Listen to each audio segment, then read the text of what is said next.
Voici une description détaillée de la vidéo que vous avez partagée, intitulée La légende de la ville d'Ismoff. 1. Présentation générale et ambiance. La vidéo dure un peu plus de 12 minutes et présente un conte immersif illustrant la célèbre légende bretonne de la ville d'Yx, Wiz, une cité mythique engloutie par les flots. L'œuvre combine une narration vocale, une bande-son musicale poignante, des bruitages d'ambiance et une succession d'illustrations visuelles fixes et animées, générées par intelligence artificielle. 2. Le récit narré, l'histoire.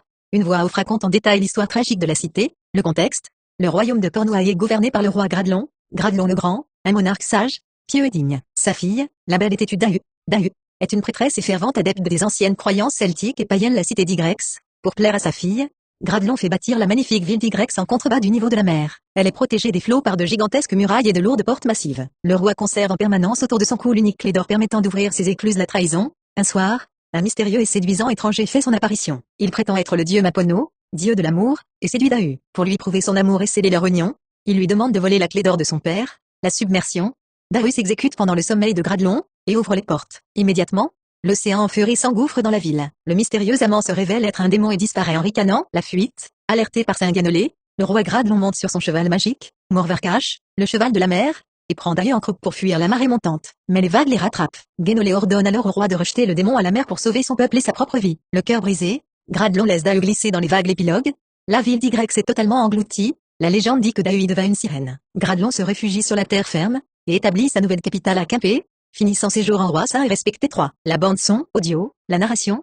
L'histoire est lue par une voix de synthèse robotique, de type lecteur d'écran, dictant le texte avec une intonation particulière et lisant parfois la ponctuation ou des indications de prononciation. Comme Gradelon égale à prononcer Gradelon. La musique, une très belle mélodie mélancolique et dramatique jouée au piano, rejointe par des instruments à cordes, violon et violoncelle, accompagne l'ensemble de la vidéo, apportant une dimension épique et nostalgique. Les effets sonores, on entend en arrière-plan le grondement sourd de la tempête, le souffle du vent et le fracas puissant des vagues, ce qui renforce l'immersion dramatique. 4. Les séquences visuelles. Le montage visuel fonctionne de manière cyclique, et alterne entre plusieurs scènes marquantes. L'album vinyle, présent sur une grande partie de la vidéo. L'image principale montre la pochette d'un disque vinyle posé verticalement sur une surface en bois. Le titre inscrit est de Tides at the Gate, les marées à la porte. L'illustration représente une sombre voûte en pierre antique à moitié submergée par des eaux agitées, laissant deviner les gratte-ciels et les ruines d'une ville engloutie sous la surface. L'exploration sous-marine. Une courte séquence montre un plongeur sous-marin moderne équipé d'une torche, explorant les fonds marins au milieu de ruines antiques, de bancs de poissons et d'une imposante statue de Poséidon Neptune trônant dans les profondeurs. Les scènes de destruction et d'inondation, animation IA,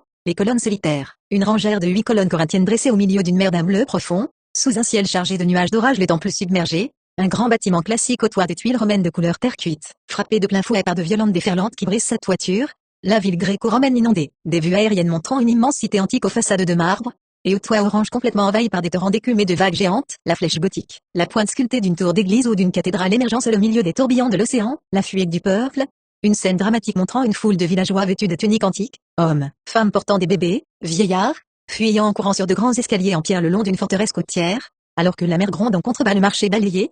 Une ruelle bordée de colonnades et d'étals de marchands. Amphores, fruits, tapis, engloutis par le passage d'un mur d'eau écumant. La statue du dieu, une majestueuse statue de marbre blanc représentant un dieu barbu couronné de laurier, rappelant Zeus ou Poséidon. Stoïque face aux vagues qui se brisent sur son torse. Intermède visuel, l'étoile colorée et scintillante, symbole de Google Gemini, apparaît à plusieurs reprises sur un fond noir avec la mention Gemini Google comme Music. En résumé, cette vidéo est une fresque numérique qui utilise des outils modernes pour redonner vie à l'un des mythes fondateurs de la culture celtique, en misant sur un fort contraste entre la douceur de la musique et la violence visuelle de la mer destructrice.